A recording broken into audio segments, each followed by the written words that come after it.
When somebody is looking for something right now, they are hot traffic. Problem though, and this is the biggest problem with search-based stuff, is that it's a constant. The man, Brunson.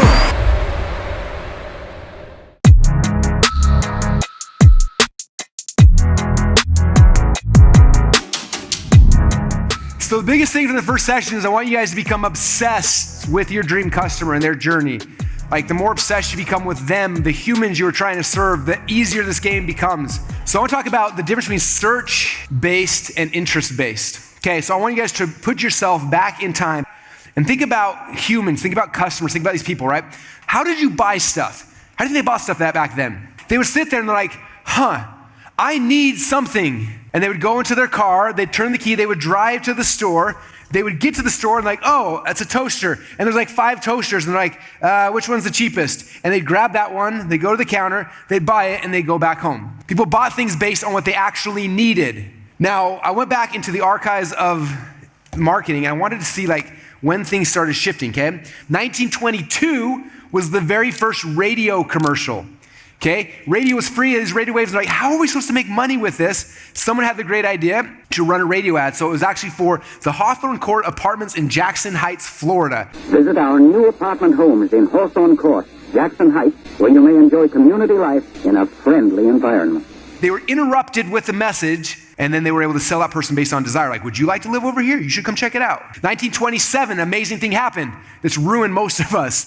TV was invented by a dude in Idaho, nonetheless. So all good things come from Idaho. The very first TV commercial aired ever. It was for a watch called the Bulova watch. The commercial lasted for 10 seconds on NBC. America runs on Bulova time. Someone's watching a show and all of a sudden this thing happens. It's like, hey, you should get this watch. It's amazing. And then back to the program. And people are like, what just happened? The very first time that interruption happened through TV. Now fast forward to the internet. Okay, when the internet came out, how did commerce start initially? There was this thing called Google. It's weird how history repeats itself. And for the first 10 years of the internet, people would come to Google, they would search for something, and they would go look for it, and they would go in and they would buy it. Now, there's positives of search, okay? The positive of search is like when somebody is looking for something right now, they are hot traffic, right? Like if somebody Googled how to get to the 2 Comma Club X event today, like they're really excited, they're gonna buy their hot traffic, right? So someone's searching their hot. The problem though, and this is the biggest problem with search-based stuff, is that it's a constant price race to the bottom. If you look at the shifts throughout time, it always starts search and then it moves to interruption. So here's my dude over here who's on his cell phone, and all of a sudden he's scrolling through his feed, and all of a sudden, boom, it gets this big, huge interruption. How many of you guys have seen these in your newsfeed? Every day of your life, right? You're doing whatever you're doing, you're watching your show, you're scrolling through Facebook, all of a sudden, something jumps out, interrupts you, and if it hooks you right, you stop, you click on a button, and then they have a chance to sell you on the perceived value of the thing. Next thing you know, you're in Arizona Funnel Hacking Live. Or what are we at? 2 Comma Club X. Anyway, right? So the pros of this, the big pros of interruption-based is number one, you're selling warm traffic, right? I'm able to target people. If we're on Facebook, I'm not just gonna blanket all of Facebook. I'm able to be like, okay, people who listen to Tony Robbins, show them this ad. I'm gonna try to interrupt them. Or people who listen to Gary Vaynerchuk, or people who listen to Duck Dynasty, or people like you can target based on interest. So they're warm traffic, and you have the ability to go in there and interrupt them. So that's a big pro. Number 2 is you can sell on perceived value, okay? This is how you're actually able to sell what you sell for what you're actually worth. How many door-to-door alarm sales people do we have in the room? They've done this in the past, in your earlier life. Yeah.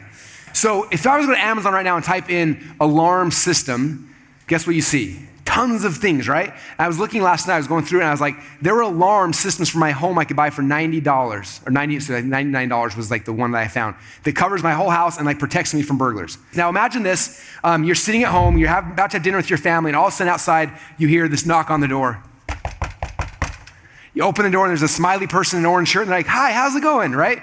They interrupt you and you're like, this person's interrupted me. And then they hook you, they tell you a story, we'll get into this later after lunch, hook story, and they make you an offer, right? They come inside and they have an opportunity now to sell you on the perceived value of this alarm system, how it's gonna help it's gonna protect your home, protect your kids, do all these things. You have this amazing opportunity now to sell the person based on the perceived value, what it is you're selling, and what happens when that person leaves? You end up signing a contract for a free alarm system, but if you look at the actual contract, what did you sign? You signed a contract for over $100,000. With interruption marketing, you have to be good at a couple things. You have to be really good at hooks, stories, and offers. right? You have to be able to grab someone in the middle of their face and wait, I know you're over here watching that cat videos, but guess what? There's this amazing thing happening. You have to grab them, you tell them a story to engage them, and then you have to be able to do an offer. So the cons is you have to learn these skill sets, okay? So the goal is for you guys to get in the mindset of your dream customer. Someday, Google's gonna shift, Instagram's gonna shift, Facebook's gonna shift. You're like, and then it's going to the next platform. You're like, okay, they're searching for stuff. What are they searching? What would 12-year-old Russell search for? And like getting that mindset is how you figure out each of these things. It's getting deep into psychology of the person that you're actually going to be working with. As a wrestler, I wrestled at BYU for a year, and they cut the wrestling team. They went to Boise State. Every single day I was in study hall with all the other wrestlers, which is a bad idea anyway, because now we're just goofing off, like having fun in study hall. But I remember sitting one day, and I was looking at all the computers in the computer lab, and I'm looking over the shoulder at all the wrestlers, and every single wrestler was on the exact same website. At the time, it was themat.com. We were all on there talking trash about all the matches happening around the world. And I was like, oh my gosh, like it's so interesting. Like if I was selling something to wrestlers, like where are they hanging out? Like if I wanted to interrupt them, like they're all there on that site. I can jump in and interrupt them right there. If you're looking for people who are scrolling who probably aren't looking for your product right now, but you know if they saw it, they would be like, oh my gosh, this is what I'm looking for. Like where are those people at? Okay, and this could mean Facebook groups, but it doesn't have to mean Facebook groups. I'd be looking like, what email lists are they on? What podcasts do they listen to? What blogs do they read? What are those different places that they're already at that I can interrupt them with one of my ads? Because our job is just to find out where they're getting their information, then jump out in front of them and be like, ta-da, I can change your life, right? The two questions you have to understand better than anybody else if you want to serve these people. You have to understand, number one is, what are they looking for? If you don't know exactly what they're looking for, you're in big trouble. Talked about this in the .com Secrets book. The opening chapter is called the Secret Formula. You guys remember this? And it's like, who is your dream customer? And it's like, where are they at? Number 3 was then like, what's the bait you're gonna create to grab them? And after that was like, what's the result you're gonna get them? Where are you gonna take them to, right? Our job as marketers is to create the bait, get them to stop in the middle of their scroll. They can get them to be like, oh my gosh, this is amazing. And then after we get them, after we connect with them, then it's like, cool, now we've got them, now let's take them up this value ladder and let's get the best result we can, right? The more you guys think about that, the better.